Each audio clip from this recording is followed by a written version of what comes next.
ನಮಸ್ಕಾರ ಎಲ್ಲರಿಗೂ, ಕಾವೇರಿ ಕುಕಿಂಗ್ ಚಾನಲ್ಗೆ ಸ್ವಾಗತ. ನಾವಿವತ್ತು ರುಚಿಯಾದ ಸಾಂಬಾರು ಮಾಡೋದು ವಿಧಾನ ಹೇಳ್ಕೊಡ್ತಾ ಇದ್ದೀನಿ. ಸೊ ಫಸ್ಟು ಒಂದು ಕುಕ್ಕರ್ನ ಒಲೆ ಮೇಲೆ ಇಟ್ಕೊಳ್ಳಿ. ನನ್ನ ಇಂಡಕ್ಷನ್ ಇದೆ, ಸೊ ಏನು ಅನ್ಕೊಳ್ಳಿ.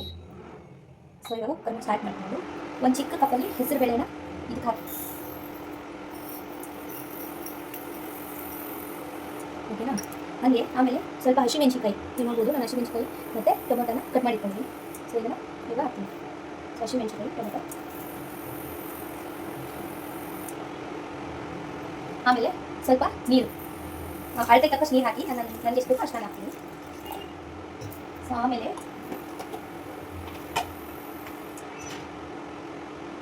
ಒಂದು ಚಿಟಿಕೆ ಸ್ಪೂನ್ ಅರಿಶಿನ ಪುಡಿ ಹಾಕಿ, ಅರಿಶಿನ ಪೌಡರ್ ಒಂದು ಚಿಟಿಕೆ ನೋಡ್ಕೋಬೋದು. ಒಂದು ಚಿಟಿಕೆ ನಂದು ಸ್ವಲ್ಪ ಸ್ಪೂನ್ ದೊಡ್ಡದಿದೆ ಅಂತ ನಾನು ಅರ್ಧ ಚಿಟಿಕೆ ಹಾಕಿದ್ದೀನಿ. ನೀವು ನಿಮ್ಮ ಅಳತೆ ತಕ್ಕಂಗೆ ಹಾಕೋಬೋದು.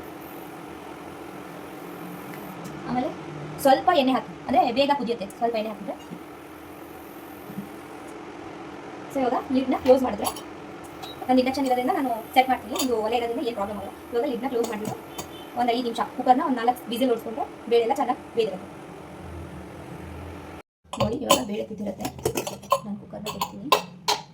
ಸೊ ಈ ಥರ ಕಾಯಿಸ್ತಿರ್ಬೋದು, ನಿಮಗೆ ಈ ಥರ ಬೇಳೆ ಕುದ್ದಿರುತ್ತೆ. ಇವಾಗ ಒಲೆ ಮೇಲೆ ಒಂದು ಪಾತ್ರೆ ಇಡೋಣ. ಪಾತ್ರೆ ಇಟ್ಬಿಟ್ಟು ಇದಕ್ಕೆ ಸಣ್ಣದಾಗಿ ಕುಟ್ಕೊಂಡಿರೋ ಬೆಳ್ಳುಳ್ಳಿ ಹಾಕೊಂಡಿದ್ದೀನಿ. ಫುಲ್ಲು ಅಗಲ ಕುಟ್ಕೋಬೇಕು, ಅಂದರೆ ಜಾಸ್ತಿ ಸಣ್ಣ ಕುಟ್ಕೊಳ್ಳೋಲ್ಲ. ಆಮೇಲೆ ಅದಕ್ಕೆ ಬೇಕಾದರೆ ಅಷ್ಟು ಕೊತ್ತಂಬರಿ, ಆಮೇಲೆ ಕರಿಬೇವು ಸೊಪ್ಪು ತೊಗೊಂಡಿದ್ದೀನಿ. ಇವಾಗ ಫಸ್ಟಿಗೆ ಇವಾಗ ಸ್ವಲ್ಪ ಎಣ್ಣೆ ಹಾಕೋಣ. ಅದು ಬೇಕಾದಷ್ಟು ಎಣ್ಣೆ ಹಾಕೋದು ನೋಡಿಬಿಟ್ಟು.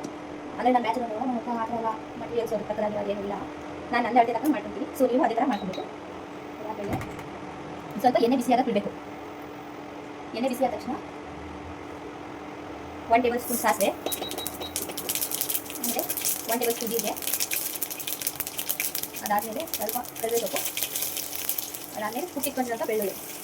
ಸೊ ಇಷ್ಟನ್ನು ಹಾಕಿ ಸ್ವಲ್ಪ ಫ್ರೈ ಮಾಡಬೇಕು. ತುಂಬ ಬೆಳ್ಳುಳ್ಳಿ ಕಪ್ಪು ಥರ ಫ್ರೈ ಮಾಡಬೇಡಿ, ಸ್ವಲ್ಪ ಫ್ರೈ ಮಾಡಿಕೊಂಡು ಆಮೇಲೆ ಅದಕ್ಕೆ ತಕ್ಕನಷ್ಟು ನಾನು ಖಾರ ಪುಡಿ ಮೊದಲು ಇಟ್ಕೊಂಡಿದ್ದೀನಿ. ಸೊ ಖಾರ ಪುಡಿ ಹಾಕಬೇಕು. ಸೊ ಖಾರ ಪುಡಿ ನಿಮ್ಗೆ ಬೇಕಾದರೆ ಒಂದು ಚಿಕ್ಕ ಗರಂ ಮಸಾಲ ಪೌಡರ್ ಹಾಕಬೇಕು, ಸಾಂಬಾರು ಹಾಕೋ ಪೌಡರ್ ಇರುತ್ತಲ್ಲ ಅದು. ಸೊ ನಾನು ಒಂದು ಚಿಕ್ಕೆಷ್ಟು ಗರಂ ಮಸಾಲ ಪೌಡರ್ ಹಾಕೊತೀನಿ. ಇದಾದ ತಕ್ಷಣ ಸ್ವಲ್ಪ ಮಿಕ್ಸ್ ಮಾಡಿ, ನಾನು ಆವಾಗಲೇ ಬೇಯಿಸಿಕೊಂಡಿರೋ ಬೇಳೆದು, ಆವಾಗಲೇ ಬೇಯಿಸಿಕೊಂಡಿರೋ ಬೇಳೆನ ತೊಗೊಂಡ್ಬಿಟ್ಟು ಇದಕ್ಕೆ ಹಾಕ್ತೀನಿ. ಇವಾಗ ಚೆನ್ನಾಗಿ ಸ್ವಲ್ಪ ಕಲಿಸ್ಬೇಕು. ಸ್ವಲ್ಪ ಕೈ ಹಾಕ್ಕೊಂಡು ಆಮೇಲೆ ನಿಮ್ಮ ಕ್ವಾಂಟಿಟಿ ತಕ್ಕಷ್ಟು ನಿಮಗೆ ಗಟ್ಟಿಯಾಗಬೇಕು ಅಂದರೆ ಇಷ್ಟೇ ಮಾಡ್ಕೊಬೋದು. ಇಲ್ಲಾಂದ್ರೆ ನೀರು ಹಾಕಬೇಕು, ನಿಮ್ಗೆ ತೆಳುವಾಗಬೇಕು ಅಂದರೆ. ಸೊ ನಾನು ಸ್ವಲ್ಪ ನೀರು ಹಾಕಿದ್ದೀನಿ, ನಾನು ಅಷ್ಟು ಗಟ್ಟಿ ಹಾಕಿಲ್ಲ, ಸ್ವಲ್ಪ ತೆಳುವಾಗ್ತಿದ್ದೀನಿ. ಹಾಕ್ಬಿಟ್ಟು ಸ್ವಲ್ಪ ನೀರು ಹಾಕಿದ್ದೀನಿ. ಇವಾಗ ಇದನ್ನ ಒಂದು 5 ನಿಮಿಷ ಬೇಯಕ್ಕೆ ಬಿಡೋಣ. 5 ನಿಮಿಷ ಬೇಯ, ರುಚಿಗೆ ತಕ್ಕಷ್ಟು ಉಪ್ಪು ಹಾಕ್ತೀನಿ. ಆಮೇಲೆ ಅದು ಬೇಕಾಗಿರೋಷ್ಟು ಕರಿಬೇವು ಸೊಪ್ಪು ಹಾಕ್ತೀನಿ, ಸ್ವಲ್ಪ ಕೊತ್ತಂಬರಿ ಸೊಪ್ಪು ಹಾಕ್ತೀನಿ. ಇವಾಗ ಒಂದ್ಸರಿ ಕೈ ಹಾಕ್ಬಿಟ್ಟು ಅದನ್ನು ಕುದಿಯಕ್ಕೆ ಬಿಡೋದು. ನೋಡಿ ಇವಾಗ ಚೆನ್ನಾಗಿ ಕುದೀತಾ ಇದೆ. ಒಂದು 2 ನಿಮಿಷ ಈ ಥರ ಕುದಿಸಿ ಕೈ ಆಡಿಸಿ ತೆಗೆದುಬಿಟ್ರೆ ಬಿಸಿ ಬಿಸಿ ಸಾಂಬಾರು ರೆಡಿ. ಇದು ಅನ್ನಕ್ಕೆ ಮತ್ತು ಚಪಾತಿಗೆ ಸಖತ್ತಾಗಿರುತ್ತೆ. ನಿಮ್ಮ ಪಲ್ಯ ಮಾಡ್ಕೊಳಕ್ಕಾಗಲ್ಲ, ಸ್ವಲ್ಪ ಗಟ್ಟಿಯಾಗಿ ಬೇಡ ತೆಳುವಾಗಿ ಬೇಕು ಅಂದರೆ ಈ ಥರ ಸಾಂಬಾರು ಮಾಡ್ಕೊಬೋದು.